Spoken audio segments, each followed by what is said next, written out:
اور یاد رکھیں گناہ کرنے والے صرف اپنی حد تک مجرم نہیں ہوتے، بلکہ ان کی نحوست کی وجہ سے لوگوں کو بھی سزا ملتی ہے، جانوروں کو بھی سزا ملتی ہے، اسی طرح زمینی مخلوق کو بھی سزا ملتی ہے۔ حدیث میں آتا ہے ان الفاجر اذا مات یستریح منہ العباد والبلاد والشجر والدواب،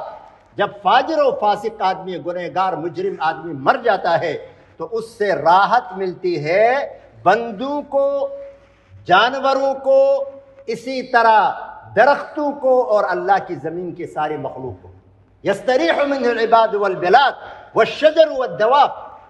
جانور اور درختوں کو بھی راحت ملتی کیونکہ اس کی وجہ سے بارش روکی گئی تھی۔ اسی طرح بعض علماء نے فرمایا اذا اجدبت الارض قالت البہائم هذا بسبب عصاة بنی آدم لعن اللہ عصاة بنی آدم، جب بارش روک دی جاتی ہے، قحط سالی ہوتی ہے، تو پھر